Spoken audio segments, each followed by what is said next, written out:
Este es el segundo programa de la serie El Observador de este tiempo, con un análisis de las principales propuestas económicas de los candidatos presidenciales. El invitado de hoy es el doctor Julio María Sanguinetti, candidato colorado del Foro Ballista, acompañándonos el empresario Carlos Lorenzo, que será el encargado de hacer los comentarios. Hacemos una breve pausa y pasamos de inmediato a las preguntas. Hace 10 años el desafío fue el cambio en paz, reconstruir la democracia, reactivar la economía. Ahora debemos ingresar al Mercosur, dar un futuro a la industria y a la granja, reanimar la agropecuaria, crecer con el turismo, consolidar la seguridad social con más empresas aportando, con más uruguayos obteniendo más empleos. Debemos transformar la educación. Son temas arduos, pero estimulantes. Para enfrentarlos, hemos elaborado un programa en el que, junto a 1000 especialistas, hemos trabajado 1 año y medio. Tenemos experiencia en el manejo del Estado y un gran equipo. Si nos ayudan, entre todos, afrontaremos este nuevo desafío con seguridad y alegría. Doctor Sanguinetti, hemos leído con mucha atención el programa 2000, El Uruguay entre Todos. En el rubro 5 del mismo encontramos el papel de la industria en la reconstrucción de la prosperidad nacional. Y hemos leído distintos subrubros referidos a este tema. Y fundamentalmente nos interesa preguntarle cuáles son las medidas que su sector político va a poner en práctica para revertir la situación de desesperanza que en este momento vive la industria nacional. Yo diría que la primera gran definición en esta materia es macroeconómica. Es decir, más que entrar a la particularidad de industria o agropecuaria o servicios, es pensar cuáles son las grandes definiciones, las orientaciones generales, las líneas básicas a través de las cuales nosotros pensamos que debe ser el futuro de nuestra economía. Y eso hace también específicamente a la industria. A partir de allí, nosotros imaginamos un país que crezca, un país que busque su crecimiento fundamentalmente en una economía exportadora. Eso nos parece fundamental. Y si esa es la prioridad, un país con una economía exportadora, sea de bienes o sea de servicios, pero una economía básicamente volcada hacia afuera, hacia la competencia exterior, con una economía relativamente abierta, pero con el objetivo de la búsqueda de mercados externos, sean bienes, sean servicios. Esto pasa entonces por una definición fundamental con relación a la industria. Esto supone naturalmente cambios con la orientación actual, que es la que ha producido a esta desactivación de la industria, porque partimos de esa realidad. El Uruguay en el último año ha visto una caída de la industria del orden del 20% de caída del producto industrial, lo cual es muy fuerte, muy fuerte. Después de 5 años, del 85 al 90, que la industria creció aproximadamente un 30-32%. Esta caída de la industria ha sido fundamentalmente debida a la pérdida de competitividad. Se trata entonces de ver cómo se organizan medidas, primero de tipo general, para que la industria, como otras actividades agropecuarias o de servicios, restituyan su competitividad. Y esto pasa por un conjunto de situaciones. No hay una sola medida que restituya la competitividad. Tenemos en primer lugar el tema tributario, en el cual a nuestro juicio hay que ir hacia reformas que desgraven la imposición directa sobre los factores de producción, sea capital, sea tierra, en el caso de la agropecuaria, capital fundamentalmente en el caso de la industria. En segundo lugar, tenemos que hacer una política que es muy importante para la industria de devolución de impuestos dentro de los términos del GATT, porque dentro de los términos del GATT se puede hacer mucha cosa que hoy el Uruguay ha renunciado a hacer para proteger sus sectores, especialmente de exportación. En tercer lugar, tenemos la política cambiaria. En estos años hemos tenido un retraso cambiario fuerte que gradualmente fue quitando al país de competencia. Pensamos que gradualmente también hay que ir tratando de restituir esta relación hasta llegar a un tipo de cambio realista o que acompase mejor estos factores. tenemos una política fiscal, en la cual también los equilibrios fiscales hacen a la cuestión. Y luego tenemos todo lo relativo específicamente a la industria propiamente dicha, donde hoy carecemos de política. Es decir, la actual política económica se basa en una definición macroeconómica que apunta hacia el objetivo de que el déficit, mejor dicho, el equilibrio fiscal produce automáticamente una baja de la inflación, y esto automáticamente una mejoría de la inversión, y esto automáticamente reacomoda toda la economía. Bueno, esta es una teoría, pero los hechos no han mostrado que eso funcione con esa automaticidad. Y el resultado es que tenemos hoy una situación grave de crisis en todos los sectores productivos, que hoy también se traslada a los sectores de servicios, porque llega un momento en que el importar e importar sin una cierta correlación con la exportación termina generando una situación que hace insostenible la situación también para el importador. De modo que fundamentalmente estamos pensando en una política industrial que selectivamente apunte hacia aquellos sectores que tengan necesidad de ser asistidos en su capacidad de competencia. Estamos hablando de sectores modernos, no estamos hablando de industrias obsoletas, porque industrias obsoletas o sectores sin capacidad de competencia no los arregla una devolución de impuestos, ¿no? Precisarían otro tipo de protecciones, las de otros tiempos, ¿no? Hoy ya no es así. Estamos hablando de esa pequeña diferencia que a veces hace la diferencia entre que algo se haga o algo no se haga, ¿no? Y sobre lo cual tenemos experiencia, porque el país no es un país que nazca hoy. El país, cuando ha usado con criterio, sin exageración, estímulos, ha logrado también resultados. Lo hemos visto en el sector textil, cuando pasó alguna situación de crisis. Lo hemos visto en sectores agroindustriales. El arroz, por ejemplo, tuvo una crisis, se le dio unas ciertas devoluciones de impuestos que luego se le quitaron. Incluso, hablo de nuestro gobierno, durante 2 años tuvieron hasta que pasó la crisis internacional del arroz, y luego siguió la industria y siguió la producción agrícola. Allí se salvaron los dos. Si en aquel momento los dejábamos caer, desaparecían, y después ya no había chance o posibilidad de recuperar. Entonces, estamos pensando en una política industrial específica que trate de afianzar mercados y que apunte a hacer todo un tipo de micromedidas que se orienten en esta dirección. No estoy hablando de cosas extravagantes.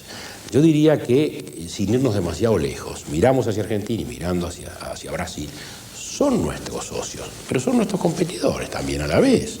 Y nuestros socios no están inermes. Su política no es que ocurra lo que ocurra con la industria. Cavallo, mal o bien, aplicó una tasa estadística, y la tasa estadística, que es una arancel a la importación, que de algún modo estableció una protección, ha jugado mucho con las devoluciones de impuestos. Brasil juega con toda una panoplia de argumentos que son los que le permiten tener hoy una capacidad industrial extraordinaria. Brasil sigue generando superávit comerciales cuando nosotros generamos al revés extraordinarios déficits. Y la industria en general no ha sido abandonada por nadie, que ese es el otro punto, en el mundo y en América.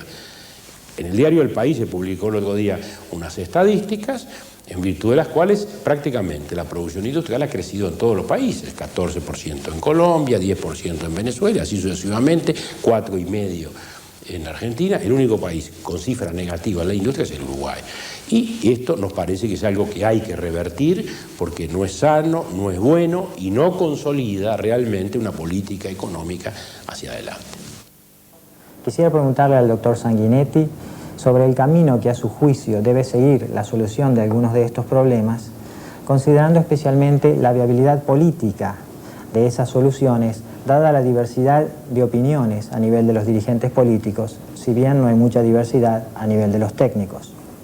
Concretamente, me interesaría que describiera en profundidad las características fundamentales que tendría el esquema de funcionamiento de la seguridad social que su fracción política tiene pensado implementar en caso de acceder a la administración de gobierno, incluyendo algunos temas tales como un ajuste tributario que le dé más neutralidad de la que tiene el actual financiamiento previsional, el alcance que tendría en este esquema una posible división entre la solidaridad generacional y la capitalización, cómo se está pensando que opere la administración de los fondos en el eventual caso de la capitalización, si dicha administración de fondos será de manejo público o privado, si en este caso se permitirá la competencia entre empresas financieras de administración de fondos y si se autorizará la inversión de los recursos del fondo que se vaya generando en activos financieros que sean únicamente domésticos o también se podrá hacer en aquellos de naturaleza internacional. Bueno, es una larga pregunta que conlleva muchos comentarios, ¿no? Primero se habla de una cierta unanimidad en los técnicos que yo creo que merecería una serie de precisiones, ¿no? Por ejemplo, dice que hay un acuerdo técnico general en seguir profundizando la apertura de la economía. No, yo creo que no sea tanto así. Nadie está hablando hoy de profundizar la apertura de la economía. Yo no lo oigo desde el gobierno incluso. Es más, los acuerdos del Mercosur en algunos aspectos cierran un poquitito más, porque obligan a aumentar determinados aranceles de importación para ciertos sectores, por ejemplo, importación de bienes de equipo, los cuales Brasil reclamaba y obtuvo un cierto gravamen más elevado que el que tenemos. De modo que, pero esto es una precisión marginal. La pregunta apunta fundamentalmente al sistema jubilatorio. Y sobre eso tenemos para decir que ahí hay básicamente tres situaciones. La primera, la de los jubilados actuales, la del sistema actual, la de los beneficiarios actuales. Sobre eso el país ya ha discutido bastante y ha hecho experiencia, porque en este mismo periodo ha habido 2 o 3 intentos de modificar esta situación y todo en definitiva ha fracasado, y yo diría que este es un asunto que debemos declarar concluido, es decir, el actual sistema con sus actuales beneficiarios debe quedar como está y no tiene ya ningún sentido discutirlo, porque incluso tiene hasta una consagración constitucional. De modo que eso está superado y, buena o mala situación, el país tiene que hacer el esfuerzo de financiar esto. El tema es si, con las tendencias demográficas que tenemos, en las cuales vivimos más, vivimos mejor, podemos sustentar hacia el futuro un sistema como el que hubo en otros tiempos. Y aquí es donde todo el mundo sí coincide en que algo hay que hacer. Las edades no pueden ser las mismas, los mecanismos, las llamadas tasas de retorno no pueden ser las mismas, no podemos seguir tampoco en el divorcio absoluto entre lo que alguien cotiza y lo que luego recibe en beneficio. Y sobre este aspecto nosotros pensamos que un régimen nuevo para los trabajadores jóvenes, tiene que ser un sistema mixto en el cual coexistan un sector de solidaridad general y obligatorio que va hasta un X nivel, quizás 2 salarios mínimos, quizás 3 salarios mínimos, y luego a partir de allí un sistema opcional en que estará el Estado y estará la actividad privada, en virtud de los cuales se puedan contratar seguros con mecanismos de capitalización. Siempre dentro de un esquema también en el cual el Estado tenga una cierta función de control o de regulación o como queramos llamarle. Me parece que hay que tender hacia esto en el futuro. Y la tercera situación son los trabajadores que están cerca de la jubilación, lo que llamamos la transición, que eso es naturalmente lo más difícil, lo más importante, lo que cuesta más dinero, en lo cual el país va a tener que lograr un consenso si es que quiere ir a una modificación de este tipo, porque son recursos muy importantes, son recursos muy fuertes, los que hay que empezar a distraer cuando ocurra esa situación en que los nuevos afiliados empiezan a tributar hacia otro sector y el viejo sistema, que es sagrado, tiene una disminución en los recursos. Y ahí el país va a tener que encarar una serie de mecanismos. A mi juicio tiene que buscar mecanismos de crédito, quizás también venta de activos. O sea, yo no descarto esa solución. Esto último no está propuesto en nuestro programa, pero creo que hay que buscar soluciones financieras. En cuanto al régimen en sí, de cómo sería, no entramos en más detalles y en eso lo defraudo un poco a quien nos lo pregunta, porque yo diría que no podemos ni debemos entrar en más detalles. Nuestro programa, el Uruguay entre Todos, que es el que define luego de arduas y largas conversaciones y trabajos y comisiones, nuestro programa establece esos principios básicos, es decir, estas etapas que señalamos y esa coexistencia de un sistema privado y público opcional luego. ¿Por qué no entramos en detalle? Porque esto requiere un consenso político mayor. Si nosotros sintiéramos que hoy hay un partido que puede hacer esto solo, un gobierno que puede hacer esto solo, de acuerdo, lo intentaríamos. Pero nos parece que hoy cristalizar una propuesta que luego entra a detalles que pasan a ser materia de discusión y de forcejeo e invalida luego el encuentro de realmente un acuerdo, no sería sensato. Porque acá esto es evidente, o hay un acuerdo político de una cierta magnitud y amplitud, o de lo contrario, no puede haber esta reforma hacia el futuro. Ya se ha demostrado, ya se ha aprobado. Lo de atrás no se puede tocar. Los jubilados lo resolvieron, la Constitución lo establece y esto es sagrado. De aquí para adelante podemos intentar cambiar. ¿Cómo no? Estamos en esa línea, tenemos una propuesta, pero decimos sí, que ha de ser con un consenso más amplio. Por eso definimos líneas generales y no detalles. Señor Lorenzo, ¿algún comentario? Sí, ¿Pregunta? efectivamente. El planteo que hace el doctor Sanguinetti es meridianamente claro, como él acostumbra en estos temas. Yo me permito juntar un comentario de esta respuesta con la anterior. Está bien, no entramos en detalles y no vale la pena. Pero necesita este planteo que él hace un muy fuerte liderazgo político.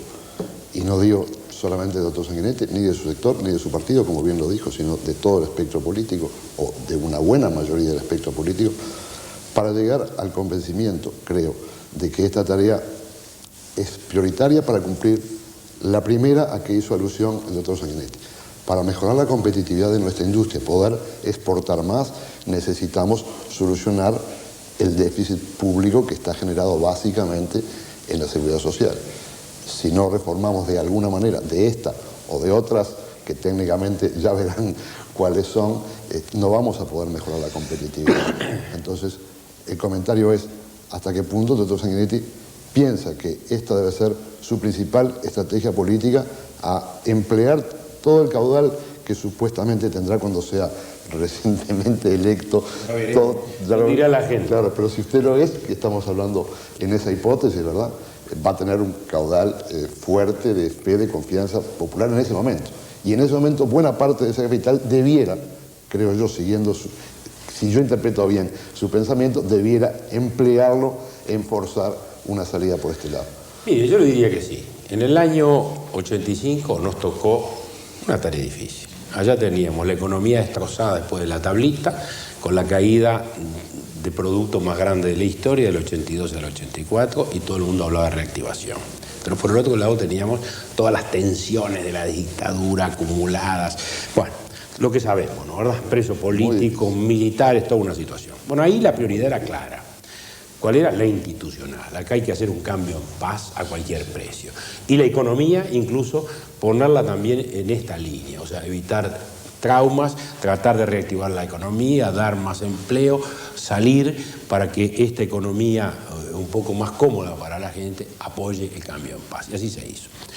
Es decir, nosotros empeñamos todo lo que pudiera ser el prestigio político que pudiera habernos dado la elección en el cambio en paz. Y yo me jugué a eso, y me jugué a las amnistías, y me jugué a la amnistía a los militares, y bueno, ahí salimos adelante. Hoy el tema es otro. El tema es cómo organizamos la modernización del país, es cómo pasamos de esta economía nacional a una economía regional, es cómo ponemos el país en el camino de una mejor competitividad. Y ahí hay que arriesgar. Hay que arriesgar. Para nuestro juicio, desde nuestra visión, el tema pasa por resolver esta situación, por iniciar una profunda reforma educativa, y pasa también por reactivar los sectores de exportación de bienes y de servicios que son fundamentales, desde el turismo, que es tan importante, hasta el agro, hasta la industria. Es decir, tenemos en ese sentido una visión compleja. Antes se oponía la industria con el agro y el país pagó muy caro esa oposición. Otros ahora plantean la oposición producción con servicios, como si fueran cosas opuestas. Yo creo que son absolutamente complementarias, porque de lo contrario no funciona ninguna, ¿no? Es como el turismo. El turismo del país tiene un destino turístico fenomenal y cada día crece más y va a seguir creciendo. Pero no puede tener un país vacío detrás. No puede tener un país que no le ofrezca al turismo la apoyatura. Usted que vivió en Brasil tantos años tiene el mejor ejemplo. Río de Janeiro, quizás la capital más bella del mundo, tenía el turismo en las playas, tenía la miseria en las favelas. Un día las favelas bajaron a las playas y acabó el turismo, ¿no? Bueno, esto no puede ser el destino de un país como el Uruguay. Hay que tener un país amable, un país en el cual todo el mundo vive, un país que produce granja, que produce alimentos sanos, en fin, todo eso que precisa un turista. El turista quiere esas cosas, además las mira con una atención mayor que como está en la vida diaria. Entonces, lo que podamos tener en ese sentido, yo creo que lo tenemos que jugar a esto. Y eso le pasará, me parece a mí, a quien sea presidente. En nuestro caso, nos vamos a jugar no solo a este cambio, no solo a medidas de tipo que apunten al déficit fiscal, sino que apunten a relanzar nuevamente una economía que tiene que mirar hacia producir más y exportar más. Doctor, justamente sobre esta última respuesta, ¿qué rol juega el agro en su programa de gobierno y cómo se conjuga con relación a la industria? ¿Podría ser un poco más específico?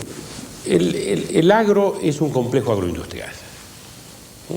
Básicamente tenemos que pensar nunca más en términos de oposición. O sea, no puede haber una buena ganadería sin una industria frigorífica razonablemente manejada. No había podido existir una producción lechera y tambera importante como hay sin el elemento regulador y demandante de una industria como la que existe. Sin industria láctea no tendríamos hoy la producción de leche, porque es notorio que para nuestro consumo nos basta con la mitad de la leche que tenemos. Quiere decir que esto nos revela que el país es un complejo agroindustrial, cada vez más es un complejo agroindustrial, no son más términos opuestos. Y esto pasa por frigoríficos, pasa por curtiembres, pasa por vestimentas, pasa por todos los elementos. Naturalmente el Estado no tiene que aparecer allí transfiriendo ingresos de un sector al otro, por supuesto. El sector agro es verdad que hoy no tiene ya la presencia en el producto que tenía antes, ha reducido su presencia, pero no por eso deja de ser importante, porque el agro está vinculado al 80% de la exportación, directa o indirectamente.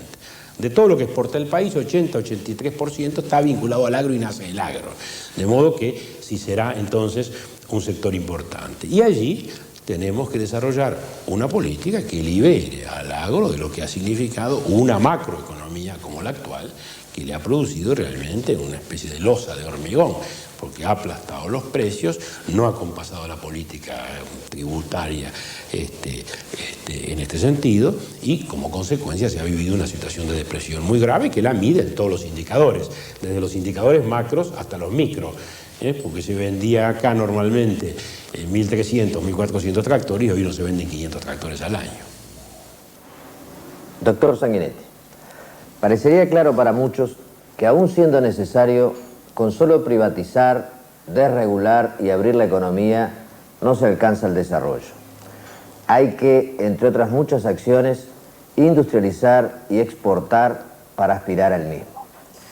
Si usted coincide en que estas dos acciones son básicas para el futuro inmediato del país, ¿qué acciones puntuales usted le propondría a la sociedad uruguaya para promover y consolidar la descentralización del país y, consecuentemente, revertir el proceso de emigración interna que desestimula la misma al grado surrealista de que en este país, de no suficientes oportunidades para jóvenes, profesionales o técnicos, las empresas radicadas en el interior del país no consiguen, o lo hacen con mucha dificultad, atraer a estos para radicarse en Tacuarembó o en Paysandú, Cerro Largo, Paso de los Toros, a pesar de ser oportunidades de crecimiento y desarrollo económico y profesional. Muchas gracias. Bueno, primera puntualización, la migración interna ya no tiene las características de otras épocas, porque ha empezado a cambiar. Mejoras de calidad de vida claras en el interior, video, cable, televisión, televisión nacional, cadenas de televisión, esto ha ido cambiando, ¿no? Deterioros en muchos aspectos de la vida en Montevideo, etc. Esto en cuanto a la gente que no quiere ir a vivir al interior. O sea, y como consecuencia la migración también ha cesado un poco. En segundo lugar, las medidas puntuales yo diría que refieren al desarrollo y estímulo de aquellas actividades que van a impactar en el interior. Y yo, más que hacer propuestas, puedo señalar ejemplos de nuestro gobierno. En nuestro gobierno se instaló se instalaron 2 o 3 fábricas importantes de lechería, una fábrica en Mercedes, otra fábrica en la Ruta 1, otra fábrica en Villa Rodríguez. Se instalaron fábricas textiles, en Cardona, Cedetex. La derivamos hacia el interior porque nos parecía que hacia ese lado había que derivarla. 2 textiles se instalaron en Florida, una en Fray Marcos, otra en Florida. Hicimos una ley de forestación que produjo un fuerte impacto en todo el interior del país y que va a generar en los próximos años un desarrollo extraordinario, no solo de los servicios anejos, sino de toda una capacidad industrial que se va a ir desarrollando detrás de la madera. Estos son ejemplos bien puntuales de que con estímulos no exagerados se puede producir en el interior grandes impactos. La ley forestal, por ejemplo, no da grandes privilegios, ni mucho menos. Sin embargo, con esos pequeños estímulos se logró que algo que ya era negocio, que era plantar árboles, la gente le pareció en ese momento que se abrió un mundo, comenzó a plantar, incluso multinacionales se volcaron en ese esfuerzo y hoy este es un país con un destino forestal abierto. Este es el camino. ¿Algún comentario final? Final, pero no sobre esta pregunta. Sobre el anterior, digo, o sobre todo. La frase, bueno, el cambio en paz, que usó en su campaña anterior. Hoy su eslogan principal parecería ser el Uruguay entre todos y no parecería ser tanto, como yo insistía en el comentario anterior, el cambio para relanzar al país en lo económico. Sí, bueno, también, si usted quiere, sí. El Uruguay, como dice usted. Lo que decimos es que seguimos creyendo en el cambio en paz, porque los cambios de modernización se pueden hacer en paz o se pueden hacer en medio de los grandes conflictos. Y el Uruguay ha probado 1 y 10 veces que no quiere esas situaciones conflictivas. Y yo creo que hace muy bien el Uruguay. A veces lo critican a los uruguayos, o nos critican, o nos criticamos los uruguayos, a veces desde la izquierda, a veces desde la derecha, porque el Uruguay quiere cambios siempre, pero cambios evolutivamente. No quiere tormentas y revoluciones, no quiere shocks. Bueno, por eso es que nosotros decimos el Uruguay entre todos, que es un modo de decir hoy también que hay que hacer un cambio en paz. Es decir, hay que pasar de una economía nacional a una regional, pero no con muertos y heridos en todas las esquinas que generen luego esas situaciones traumáticas desde el punto de vista social, en las cuales lo que tenemos son efectos de reversión. Fue lo que pasó con la ley de empresas. Nosotros éramos partidarios de una ley de empresas, presentamos un proyecto de ley de empresas, defendíamos la reforma del Estado, defendíamos algunas privatizaciones, estábamos apoyando un conjunto de privatizaciones. Se ideologizó el tema, se trató de decir que eso era la destrucción del Estado ballista, resultado final, bueno, no solo nosotros, el 73% de la gente se puso en contra. Y allí se hipotecaron posibilidades de realización de muchas cosas importantes. Por eso digo que la política también es una ciencia y es un arte. Y la política supone esto, el tratar de lograr que entre todos se puedan ir haciendo las cosas. Unanimidad es imposible, pero lograr esos consensos suficientes y necesarios, sin los cuales luego los cambios no se producen.